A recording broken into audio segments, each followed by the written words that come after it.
आप सभी लोगों का स्वागत है आपके अपने YouTube चैनल में, जिसका नाम है मैथ बाय चंदन शर्मा।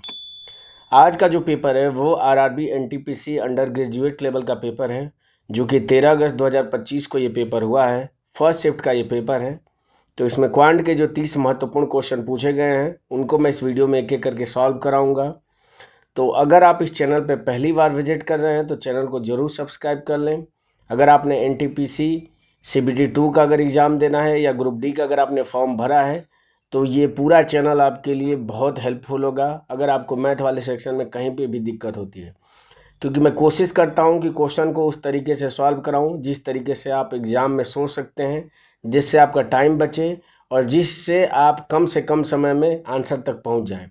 साथ ही जो उसके पीछे का कॉन्सेप्ट होता है, जहाँ पे मुझे लगता है कि कॉन्सेप्ट डिस्कस करना चाहिए, वहाँ पे मैं कॉन्सेप्ट भी डिस्कस करता हूँ, जिससे आपका बेसिक स्ट्रांग होता है। तो चलिए बिना किसी देरी के मैं वीडियो स्टार्ट करता हूँ।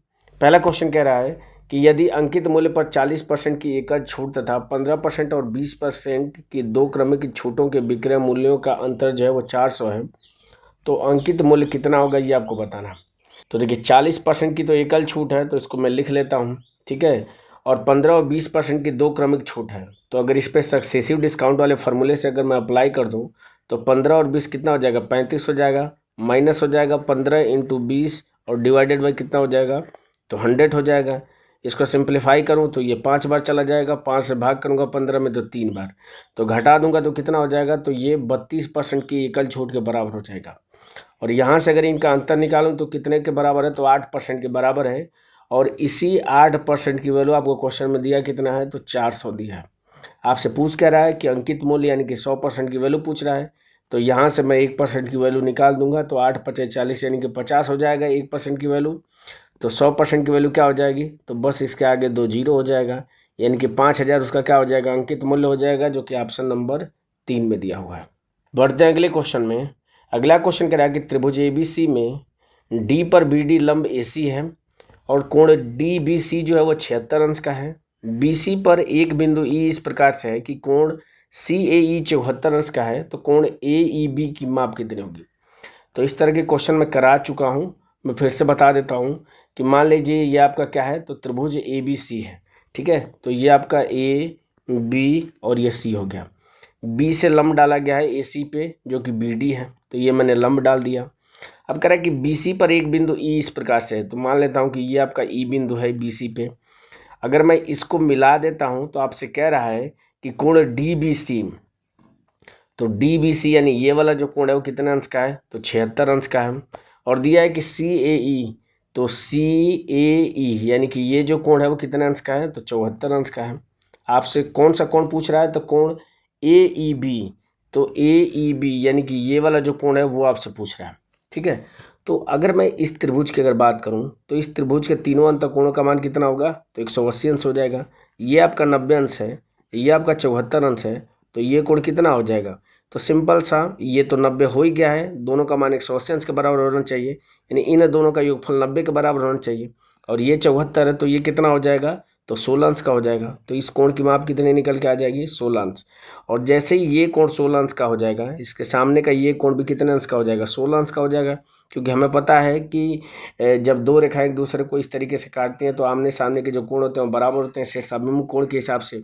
अब ये 16 अंश का हो गया, ये आपका 76 दिया ही है, इस कोण की माप पूछ रहा है। और अगर इत्तेफाक से देखें तो सभी आंसर के जो लास्ट डिजिट है क्या है, अलग अलग हैं। तो सिर्फ लास्ट डिजिट से देख लीजिए, तो 6 और 6 12, यानी कि लास्ट में 2 आना चाहिए।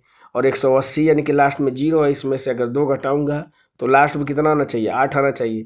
और लास्ट में 8 सिर्फ ऑप्शन नंबर 2 में दिख रहा है, तो ये इसका क्या हो जाएगा, करेक्ट आंसर हो जाएगा। बढ़ते हैं अगले क्वेश्चन पे। अगला क्वेश्चन कह रहा है कि संख्या 587407 निम्नलिखित में से किससे विभाज्य है, ठीक है। तो इसके लास्ट में 7 है, तो जिसमें भी 2 का फैक्टर होगा उससे तो विभाजित नहीं होगी, तो ये 34 से तो पहले विभाजित नहीं होगी। अब ये इन तीनों में से एक ऑप्शन हो सकता है, क्योंकि 43, 41 और 47 तीनों अभाज्य संख्याएं हैं, तो इस तरीके से आपको इसको अलग अलग चेक करना पड़ेगा। तो देखिए, अगर मुझे इस क्वेश्चन को करना होता, अगर मान लीजिए कि मुझे अब चेक करना ही है कि 43, 47 और 41, क्योंकि इनसे विभाज्यता का कोई खास नियम होता नहीं है, ठीक है। जैसे 2, 3, 5, 7 इन सब का होता है, वैसे इनसे नहीं होता है, ठीक है। तो अगर आप नॉर्मल सा भी सोच सकते हैं कि अगर मुझे भाग देना होगा तो मैं सबसे पहले 41 को उठाऊंगा, क्योंकि 41 से भाग देना आसान है 43 और 47 के कंपेयर में। तो सबसे पहले मैं 41 से ही चेक करता हूँ। तो वैल्यू आपकी कितनी है, तो 5 8 7 4 0 7 है। ठीक है, इसमें क्या करूँगा, मैं 41 से भाग दे देता हूँ। ठीक है, तो यहाँ पे 41 से भाग करूँगा तो एक बार चला जाएगा, यहाँ पे क्या उतरेगा, तो ये 7 हो जाएगा, 1 17 हो जाएगा, 177 हो जाएगा, 4 चौको 16 यानी कि 4 बार चला जाएगा, तो ये हो जाएगा 164 हो जाएगा। घटा दूंगा तो ये 3 हो जाएगा, ये 1 हो जाएगा, फिर ऊपर 4 है तो इसको उतार लूँगा। तो अब कितनी बार चला जाएगा, तो 4 तें 12 3 बार चला जाएगा, तो 3 हो जाएगा, 4 तें 12 123 हो जाएगा। घटाऊंगा तो ये 11 हो जाएगा, 0 उतर जाएगा। अब 4 तें 12 अधिक हो जाएगा, यानी कि 2 बार लेके जाऊँगा, तो ये कितना हो जाएगा, तो 41 दूना के 82 हो जाएगा। घटाऊंगा तो ये हो जाएगा 8 हो जाएगा, 10 में से 8 जाएगा 2 हो जाएगा, और नीचे क्या है, तो 7 है तो 7 उतर जाएगा। अब दिख रहा है कि ये 7 बार में पूरी तरीके से विभाजित हो जाएगा, यानी कि 287 आपका ये विभाजित हो जाएगा। तो इस तरीके से इसका करेक्ट आंसर क्या हो जाएगा, 41 हो जाएगा। ठीक है, बाकी को मैं जैसे ही 41 से विभाजित हो जाएगा, बाकी को मैं चेक नहीं करूँगा। बढ़ते हैं अगले क्वेश्चन पे। अगला क्वेश्चन कह रहा है कि प्रथम 161 सम संख्याओं का औसत कितना होगा। तो मैं बता चुका हूँ इस तरह के क्वेश्चन को कि जैसे इस तरह का क्वेश्चन पूछे बस इसमें से एक जोड़ दीजिए। तो 161 में एक जोड़ेंगे तो 162 का हो जाएगा, इसका करेक्ट आंसर हो जाएगा। बढ़ते हैं अगले क्वेश्चन पे। अगला क्वेश्चन कह रहा है कि एक शर्ट का अंकित मूल्य 1250 है। दुकानदार 4 खरीदो 2 मुफ्त पाओ की स्कीम चलाता है। 6 शर्ट खरीदने के लिए ग्राहक को कितनी राशि चुकानी होगी। तो देखिए उसको 6 शर्ट खरीदना है, और तो कह रहा है कि 4 अगर खरीद रहे हो तो 2 उस पर क्या आपको मिलेगा, तो मुफ्त मिलेगा। तो सिर्फ वो 4 खरीद ले तो उसको टोटल 6 मिल जाएंगे, और एक शर्ट की जो अंकित मूल्य है या कीमत है वो 1250 है। तो 4 की उसको कितनी चुकानी पड़ेगी, तो 4 से गुणा कर दूंगा मैं, तो ये हो जाएगा 0 4 5 20, 2 हो जाएगा, 4 दूना के 8, 2 10 हो जाएगा, 4 कम 4 1 5, यानी कि 5000 रुपया वो चुकाएगा, जिससे क्या होगा उसको 6 शर्ट मिल जाएंगे। तो इसका करेक्ट आंसर क्या हो जाएगा, ऑप्शन नंबर 2 इसका करेक्ट आंसर हो जाएगा। बढ़ते हैं अगले क्वेश्चन पे। अगला क्वेश्चन कह रहा है कि निम्नलिखित को सरल कीजिए। ठीक है, तो सरल कर लीजिए।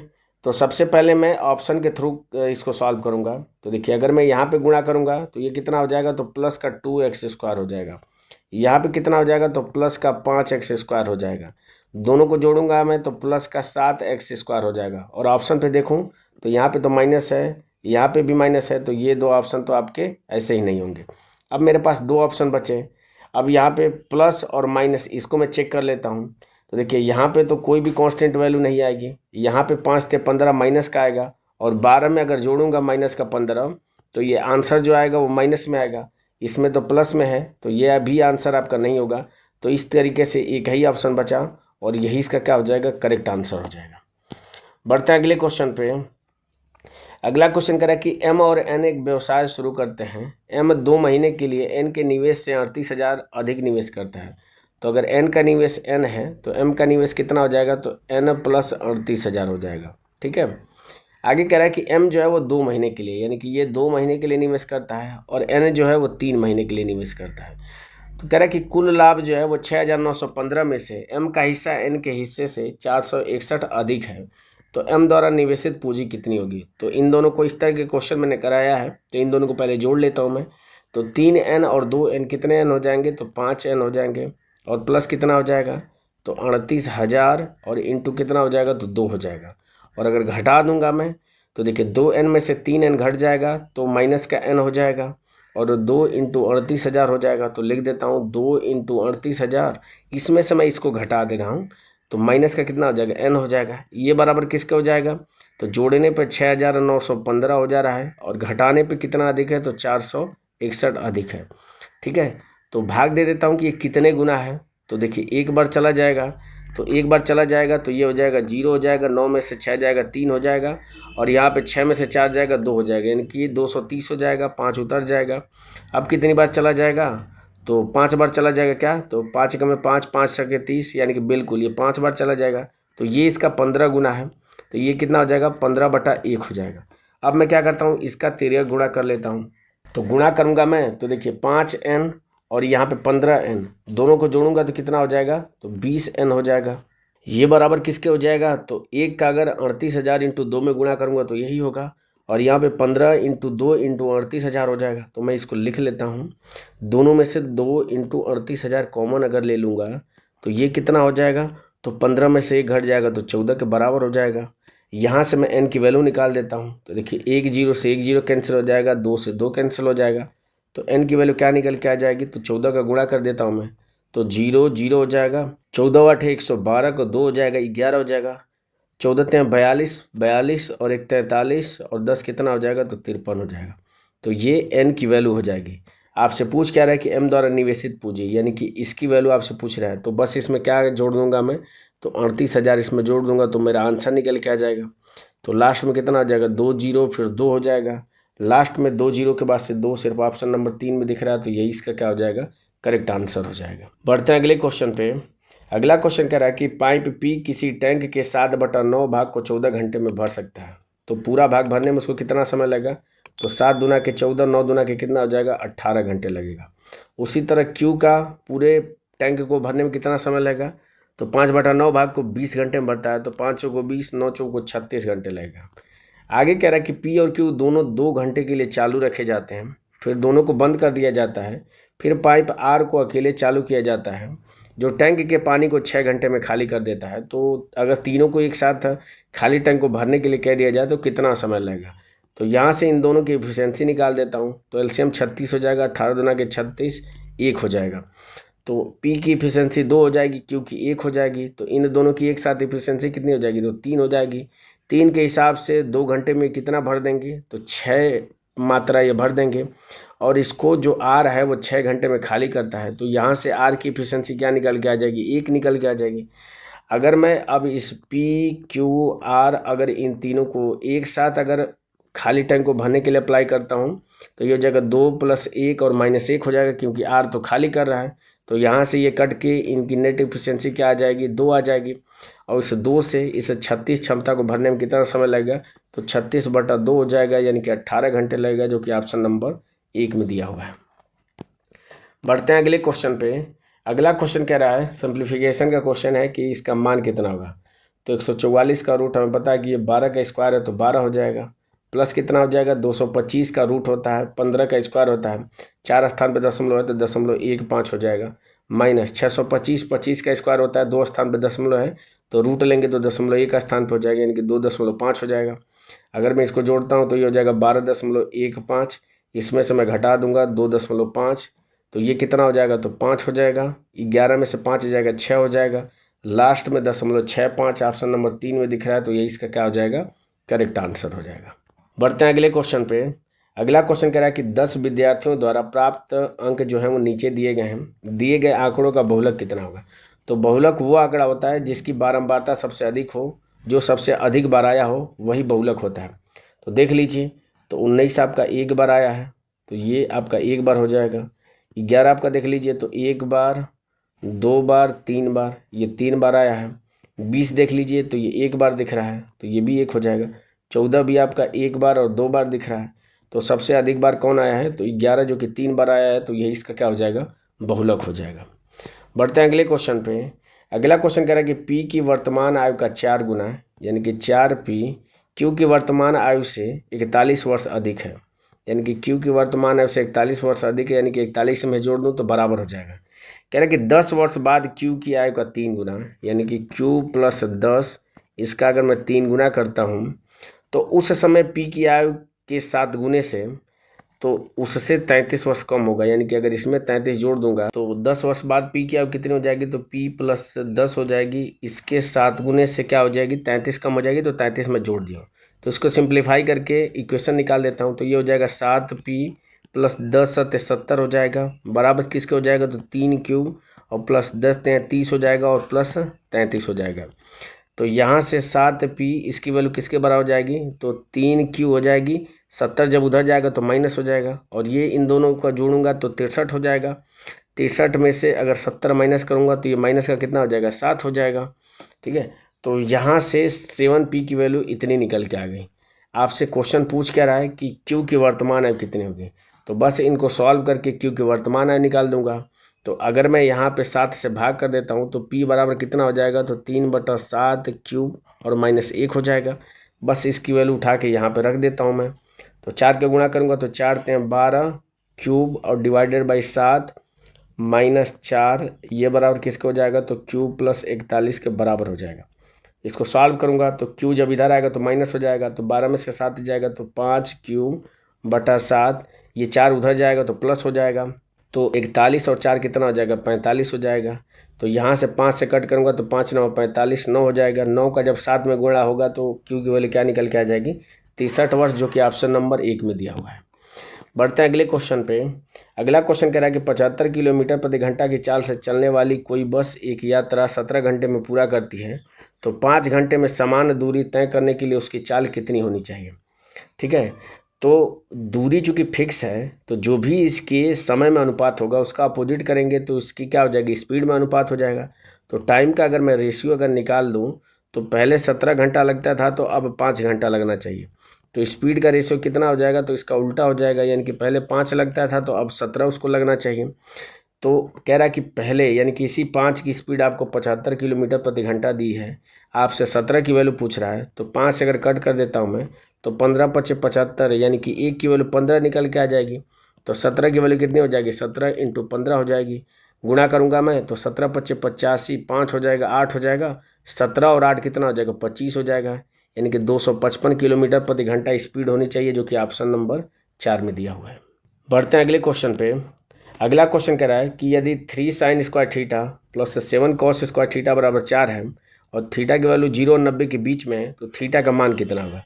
तो देखिए मैं इसको लिख सकता हूँ 3 sin स्क्वायर थीटा, और इस 7 को क्या लिख सकता हूँ, तो 3 cos स्क्वायर थीटा और प्लस 4 cos स्क्वायर थीटा में लिख सकता हूँ, बराबर कितना हो जाएगा, तो ये 4 के बराबर हो जाएगा। यहाँ से दोनों में 3 मुझे कॉमन दिख रहा है, तो 3 अगर मैं कॉमन ले लेता हूँ तो sine square theta plus cos square theta, इसकी वैल्यू 1 के बराबर हो जाएगी। तो ये हो जाएगा 3 + 4 cos स्क्वायर थीटा हो जाएगा, और बराबर किसके हो जाएगा, तो 4 के।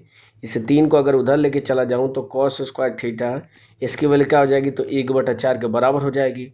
रूट लूँगा तो cos थीटा इसकी वैल्यू क्या हो जाएगी, तो 1/2 हो जाएगी। और कॉस में 1/2 किसका मान होता है, तो ये कॉस 60 अंश का मान होता है। तो यहाँ से कंपेयर करूँ तो थीटा की वैल्यू क्या निकल के आ जाएगी, 60 अंश, जो कि ऑप्शन नंबर 2 में दिया हुआ है। बढ़ते हैं अगले क्वेश्चन पे। अगला क्वेश्चन कह रहा है कि किसी संख्या में 70% की वृद्धि करने पर 3230 प्राप्त होता है, तो संख्या क्या होगी। तो 70% की फ्रैक्शन वैल्यू कितनी होती है, तो 70/100 होती है, या मैं इसको लिख सकता हूँ 7/10 लिख सकता हूँ। आगे क्वेश्चन में कह रहा है कि अगर मैं इसको संख्या मान लेता हूँ कि संख्या आपकी 10 है, तो इसमें अगर 7 की वृद्धि कर दूंगा तो संख्या कितनी हो जाएगी, तो 17 हो जाएगी। और इसी 17 की वैल्यू आपको क्वेश्चन में दिया कितना है, तो 3230 दिया है। आपसे वैल्यू किसकी पूछ रहा है, तो संख्या यानी कि 10 का मान पूछ रहा है। तो 1 की वैल्यू अगर निकाल दूंगा तो 17 का में 17 हो जाएगा, 5 15 हो जाएगा, 153 हो जाएगा, 17 9 153, यानी कि 190 1 की वैल्यू हो जाएगी।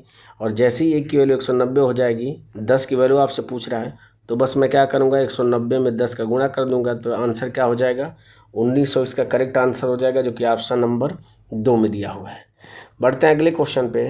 अगला क्वेश्चन कह रहा है कि 20 पुस्तकों का विक्रय मूल्य 24 पुस्तकों के क्रय मूल्य के बराबर है, यानी कि 20 पुस्तकों का एसपी जो है ये बराबर किसके है, तो 24 पुस्तकों के सीपी के बराबर है।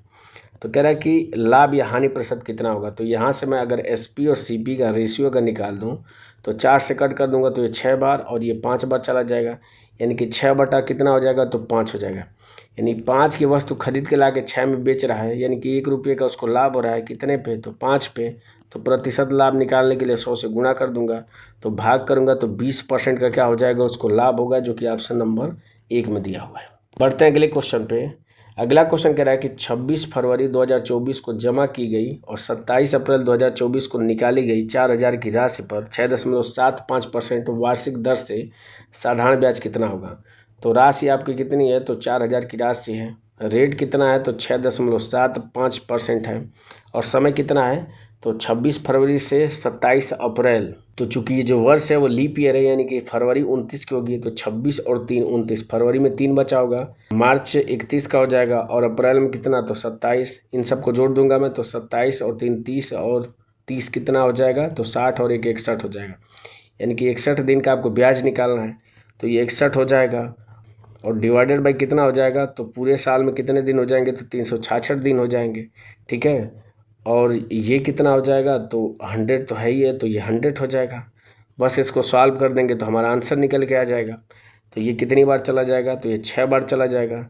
0 से आपका 0 कैंसिल हो जाएगा, 2 से कट कर लूँगा तो ये 3 बार, ये 20 बार चला जाएगा। फिर 3 से अगर कट कर लेता हूँ तो 3 दूना के 6 हो जाएगा, 3 दूना के 6, 1 15, 3 5 15 हो जाएगा। और 225 का अगर 20 में गुणा करूँ तो 225 का 2 गुना करूँगा तो 400 कितना हो जाएगा, 50 हो जाएगा। 2 स्थान पर दशमलव हो जाएगा तो 45 क्या हो जाएगा, इसका साधारण ब्याज हो जाएगा, जो कि ऑप्शन नंबर 3 में दिया हुआ है। बढ़ते हैं अगले क्वेश्चन पे। अगला क्वेश्चन कह रहा है कि किसी व्यक्ति को 1 रुपये में 6 वस्तु बेचने पर 30% की हानि होती है, तो 40% का लाभ अर्जित करने के लिए उसे 1 रुपये में कितनी वस्तु बेचनी चाहिए। तो 1 रुपये में 6 वस्तु अगर बेचता है तो 30% की हानि होती है, यानी कि ये किसकी वैल्यू है, तो 70% की वैल्यू है। कह रहा है कि 40% का लाभ यानी कि 140 की वैल्यू प्राप्त करने के लिए उसे 1 रुपये में कितनी वस्तु बेचनी चाहिए, उसको 40% का लाभ हो। तो ये आपको दिख रहा है कि कितना है, तो ये 7 का 2 गुना करेंगे तो 140 हो जाएगा। तो जैसे ही इधर 2 गुना हो रहा है तो इधर क्या हो जाएगा, इसका आधा हो जाएगा। तो 6 का आधा करेंगे तो 3, इसका क्या हो जाएगा, x की वैल्यू हो जाएगी, जो कि ऑप्शन नंबर 2 में दिया हुआ है। आप सिंपल सी बात है कि मान लीजिए 1 रुपये में आपने 6 वस्तु खरीद के लाई है और 1 रुपये में 3 वस्तु अगर बेचेंगे तो आपको 50% का लाभ प्राप्त होगा। और वही चीज़ यहाँ पे कह रहा है कि जैसे यहाँ पे ये 2 गुना लाभ प्राप्त करना चाहता है तो जितनी वस्तु खरीद के लाया उसका आधा उसको बेचना पड़ेगा। तो यही इसका क्या हो जाएगा, करेक्ट आंसर हो जाएगा। बढ़ते हैं अगले क्वेश्चन पे। अगला क्वेश्चन कह रहा है कि 2 संख्याओं का महत्तम समापवर्त और लघुत्तम समापवर्त 83 और 498 है, तो अगर इनमें से एक संख्या 166 है तो दूसरी संख्या कितनी होगी। तो हमने एक फार्मूला पढ़ा है कि HCF यानी कि जो कि 83 दिया है इंटू LCM जो कि 498 दिया है, ये बराबर किसका होता है, तो पहली संख्या जो कि 166 दिया है इंटू दूसरी संख्या के बराबर होता है। आपसे दूसरी संख्या पूछ रहा है तो दिख रहा है कि ये इसका कितना है, तो 2 गुना है। यहाँ से विभाजित करूँगा 2 से मैं, तो ये हो जाएगा 2 दूनी के 4 हो जाएगा, 2 चौको 8 हो जाएगा, 1 18 हो जाएगा 9 बार, यानी कि 249 क्या हो जाएगी, दूसरी संख्या हो जाएगी, जो कि ऑप्शन नंबर 4 में दिया हुआ है। बढ़ते हैं अगले क्वेश्चन पे। अगला क्वेश्चन कह रहा है कि सपना ने 21,300 की धनराशि में से कुछ धनराशि 14% वार्षिक साधारण ब्याज की दर से और शेष धनराशि 11% वार्षिक साधारण ब्याज की दर से निवेश की। यदि उसे 3 वर्षों के बाद दोनों निवेशों से प्राप्त जो ब्याज है वो बराबर प्राप्त होता है तो 14% वार्षिक साधारण ब्याज की दर से निवेश की गई धनराशि कितनी होगी। तो इस तरह के क्वेश्चन मैं करा चुका हूँ कि मान लीजिए कि 14% पे अगर उसने x निवेश किया और 11% पे अगर उसने y निवेश किया तो ये हो जाएगा मूलधन इंटू दर कितना है, तो 14%, समय आपका दोनों टाइम 3 वर्ष है, डिवाइडेड बाई 100, ये बराबर किसके हो जाएगा, तो y इंटू 11 इंटू 3 और डिवाइडेड बाई 100 के बराबर हो जाएगा। यहाँ से मैं x और y का रेशियो निकाल देता हूँ, तो x और y का रेशियो कितना निकल के आ जाएगा, तो 11/14 निकल के आ जाएगा। ठीक है, तो अगर मैं मान लेता हूँ कि 11 की वैल्यू आपसे पूछ रहा है, अगर इन दोनों को जोड़ूंगा तो 11 और 14 कितना हो जाएगा, 25। इस 25 की वैल्यू आपको क्वेश्चन में दिया कितना है, तो 21,300 दिया है। आपसे पूछ क्या रहा है कि x की वैल्यू आपसे पूछ रहा है, तो x की वैल्यू कितनी हो जाएगी। यहाँ से अगर मैं एक की वैल्यू निकालता हूँ तो 21,300 और डिवाइडेड बाई कितना हो जाएगा, 25 हो जाएगा। और आपसे 11 की वैल्यू पूछ रहा है तो बस इसमें क्या कर दीजिए, 11 का गुणा कर दीजिए तो हमारा आंसर निकल के आ जाएगा। तो मुझे दिख रहा है कि इस 25 में कोई भी 11 का फैक्टर नहीं है, तो मैं डायरेक्ट चेक कर लेता हूँ कि 11 से कौन सी संख्या विभाजित हो जा रही है। तो 9 6 15, 9 3 12, ये 11 से नहीं कटेगा तो ये आंसर नहीं होगा। 9 7 16, 4 3 7, 16 में से अगर 7 घटाऊंगा तो ये भी आपका 11 से नहीं कटेगा। इसको करूँगा तो 9 7 16, 3 3 6, ये भी आपका 11 से नहीं विभाजित होगा। तो इस तरीके से एक ही ऑप्शन आपका बचा, यही इसका करेक्ट आंसर हो जाएगा, क्योंकि 9 7 16, 3 2 5, 16 में से 5 घटाएंगे तो 11 आ रहा है, तो यही इसका करेक्ट आंसर हो जाएगा। बढ़ते हैं अगले क्वेश्चन पे। अगला क्वेश्चन कह रहा है कि यदि किसी बेलन की ऊंचाई और त्रिज्या 7 सेंटीमीटर और 3 सेंटीमीटर है तो उसका आयतन कितना होगा, ये आपको बताना। तो बेलन का आयतन कितना होता है, तो पाई r स्क्वायर इंटू एच होता है। तो पाई की वैल्यू आपको कितनी लेनी है, तो 3.14 लेनी है। आर की वैल्यू कितनी है, तो 3 सेंटीमीटर है, तो 3 इंटू 3 हो जाएगा। और इंटू एच की वैल्यू कितनी है, तो 7 सेंटीमीटर है। बस इसको सॉल्व कर देंगे तो हमें क्या निकल के आ जाएगा, बेलन का आयतन निकल के आ जाएगा। तो देखिए 3 3 9, इसमें एक 9 फैक्टर दिख रहा है, तो जो भी आपका आंसर होगा 9 से डिविजिबल होना चाहिए। चेक कर लेता हूँ मैं, तो देखिए 9 1 1 2, ये आपका 9 से नहीं कटेगा तो ये आंसर नहीं होगा। 9 हो जाएगा, 8 और 1 9 हो जाएगा, 5 3 8, ये भी आपका 9 से नहीं कटेगा। इसको चेक कर लेता हूँ तो 9 हो जाएगा, 8 और 1 9 हो जाएगा, 6 5 11, ये भी आपका 9 से नहीं कटेगा। तो इस तरीके से एक ही आपका ऑप्शन बचा, यही इसका क्या हो जाएगा, करेक्ट आंसर हो जाएगा। आप चेक भी कर सकते हैं, तो 9 हो जाएगा, 8 और 1 9 हो जाएगा, 7 और 2 9 हो जाएगा। तो बिल्कुल ये 9 से विभाजित है, तो इसका करेक्ट आंसर ऑप्शन नंबर 3 हो जाएगा। बढ़ते हैं अगले क्वेश्चन पे। अगला क्वेश्चन कह रहा है कि ए 2 स्टेशनों के बीच रेलवे ट्रैक को 22 दिनों में बिछा सकता है। तो मैं लिख देता हूँ कि ए जो है वो 22 दिनों में बिछा सकता है, बी उसी कार्य को 11 दिनों में कर सकता है, तो बी 11 दिनों में कर सकता है, और सी की सहायता से उन्होंने यह कार्य 4 दिनों में, यानी कि ए प्लस बी प्लस सी, ये कितने दिनों में, तो 4 दिनों में इन्होंने कर दिया। तो कह रहा है कि सी अकेले उस कार्य को कितने दिनों में पूरा कर सकता है। तो इन तीनों का अगर एलसीएम निकालूं तो 22 तो होगा ही होगा, और इंटू 2 ये क्या हो जाएगा, इनका एलसीएम हो जाएगा, क्योंकि इसे 4 में 1 2 एक्स्ट्रा है। तो 22 से अगर भाग करूंगा तो 2 बार, 11 से भाग करूंगा तो 4 बार हो जाएगा, और 4 से भाग करूंगा तो 11 बार हो जाएगा। तो यहाँ से ए की एफिशिएंसी 2 निकल के आ गई, बी की 4 निकल के आ गई, और ए प्लस बी प्लस सी इनकी एफिशिएंसी क्या हो जाएगी, तो 11 हो जाएगी। तो ए प्लस बी की कितनी हो जाएगी, तो 4 और 2 6 हो जाएगी। 11 में से अगर 6 घटा दूंगा तो जो 5 आएगी वो सी की एफिशिएंसी हो जाएगी। और इससे सी इफिशियंसी से, यानी कि इस 5 इफिशियंसी से इस टोटल कार्य को कराने में कितना समय लगेगा, तो बस 5 से भाग कर दूंगा मैं। तो ये हो जाएगा 22 दूना के 44/5 हो जाएगा। इसको सिंप्लीफाई करूंगा तो 5/40, यानी कि 8 से 4/5 दिन लगेगा, जो कि ऑप्शन नंबर 4 में दिया हुआ है। बढ़ते हैं अगले क्वेश्चन पे।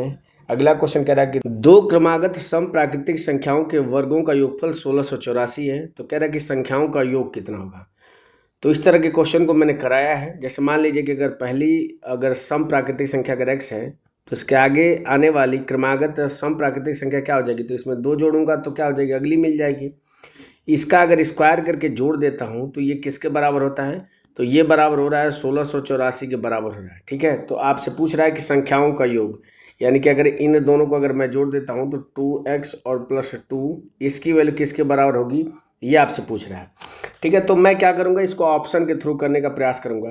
तो अगर मान लीजिए कि अगर इसकी वैल्यू अगर 42 के बराबर है, ठीक है, तो यहाँ से x का मान क्या निकल के आ जाएगा, तो अगर मैं घटाऊँ तो x का मान निकल के आ जाएगा 40। 40 में अगर 2 से भाग करूँ तो ये हो जाएगा 20 हो जाएगा, और दूसरी क्या हो जाएगी, तो 22 हो जाएगी। ठीक है, तो इसका स्क्वायर करके देख लेता हूँ कि क्या 1684 हो रहा है। तो 20 का स्क्वायर करूँगा तो 400 हो जाएगा, और 22 का स्क्वायर करूँगा तो 484 हो जाएगा। दोनों को जोड़ूंगा तो कभी भी 1684 के बराबर नहीं होगा, तो ये ऑप्शन तो आपका नहीं होगा।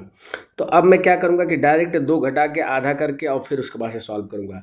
तो इसमें से 2 घटाऊँगा तो 46 हो जाएगा, 46 का अगर आधा करूँगा तो 23, ये तो विषम आ जा रही है, तो ये तो वैसे ही नहीं होगी। 66 को देख लेता हूँ, तो 2 घटाऊँगा तो ये हो जाएगा 64, 64 का आधा हो जाएगा 32 हो जाएगा, और दूसरा कितना हो जाएगा, तो 34 हो जाएगा।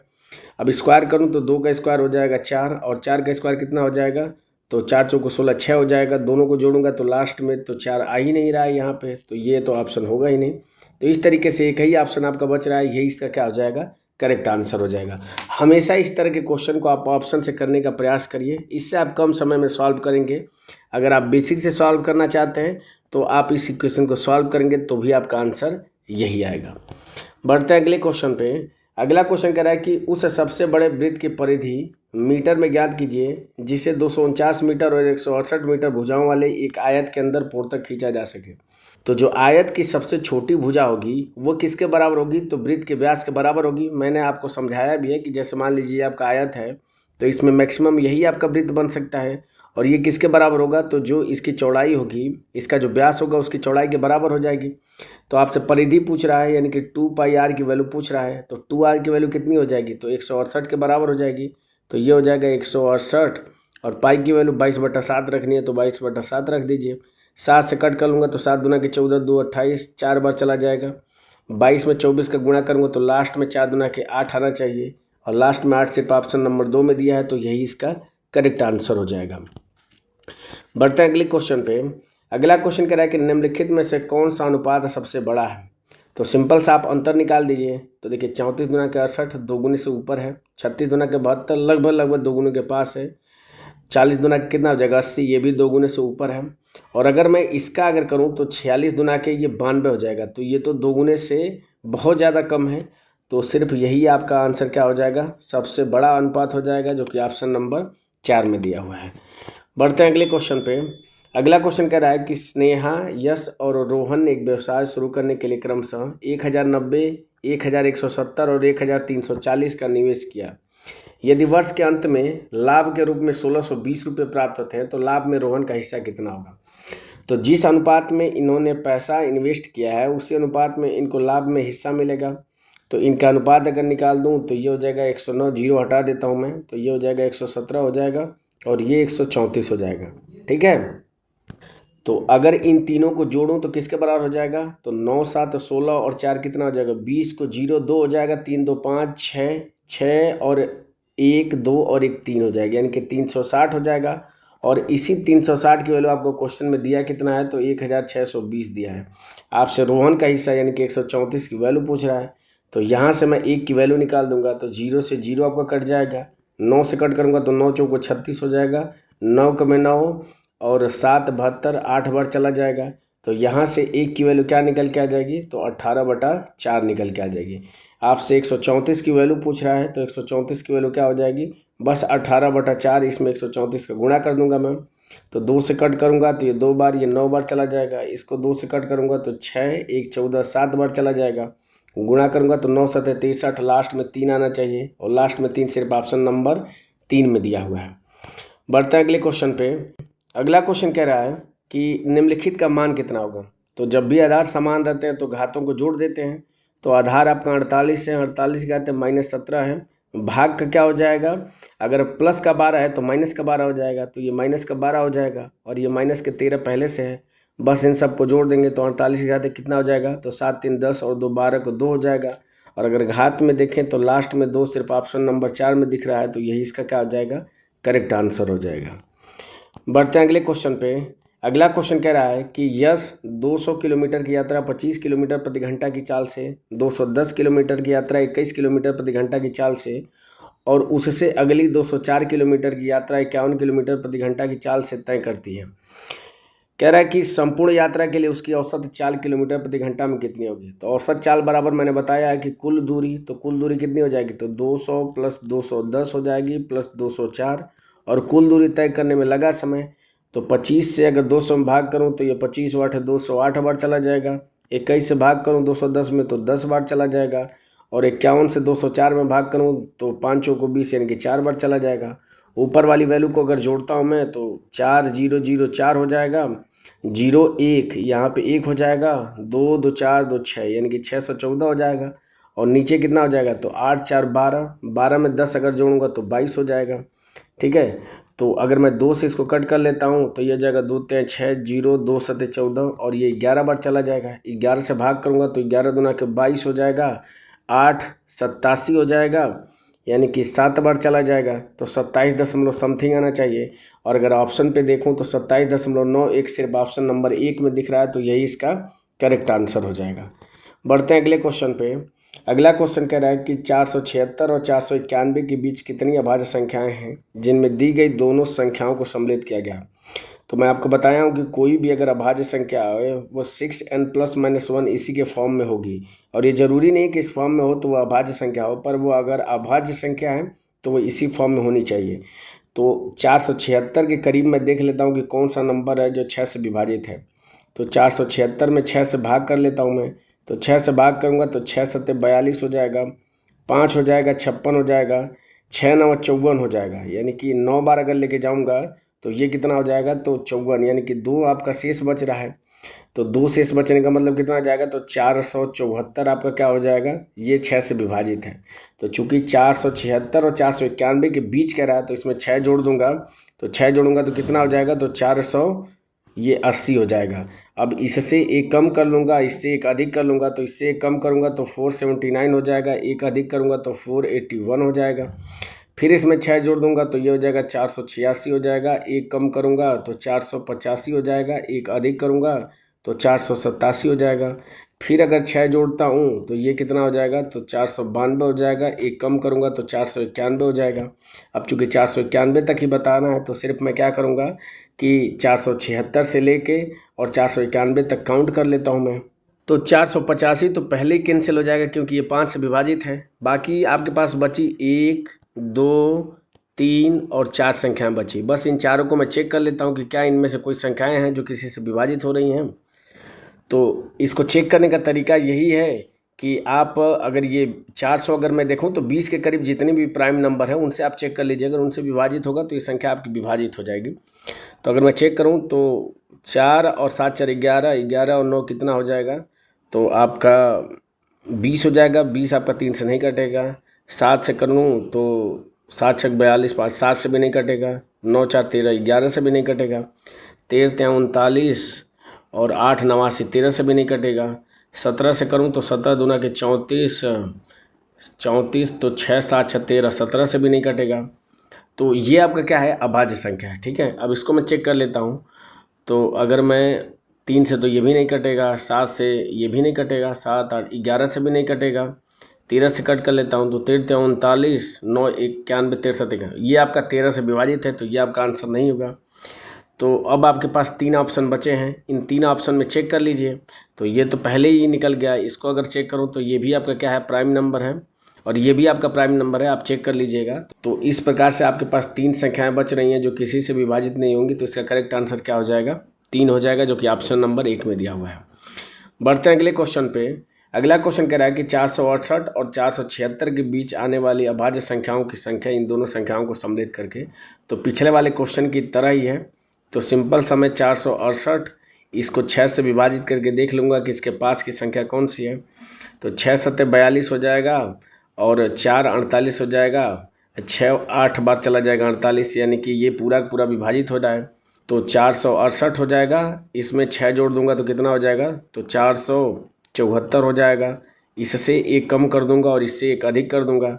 तो इससे एक कम करूंगा तो 473 हो जाएगा। एक अधिक करूंगा तो 400 कितना हो जाएगा, 75 हो जाएगा।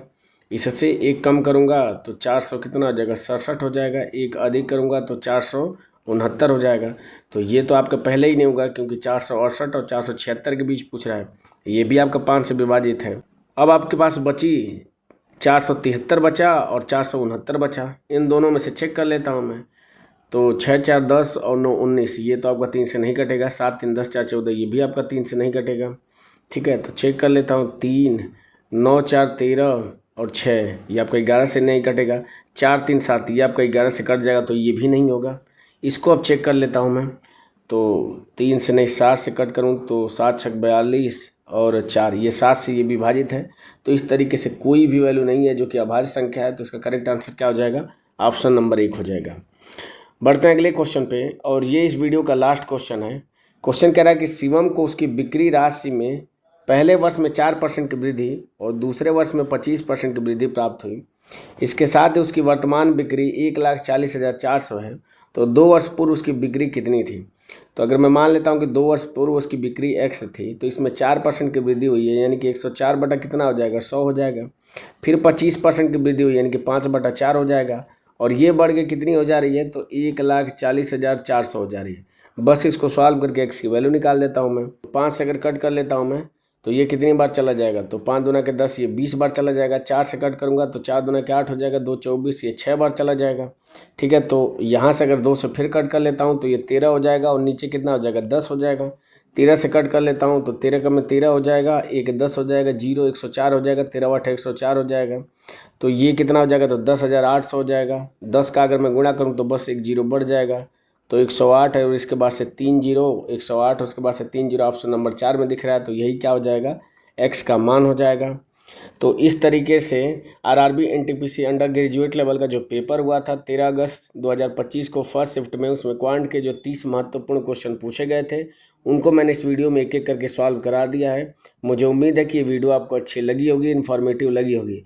अगर वीडियो पसंद आए तो आप लाइक ज़रूर करें। अगर आप चैनल पर पहली बार विजिट कर रहे हैं तो चैनल को ज़रूर सब्सक्राइब कर लें।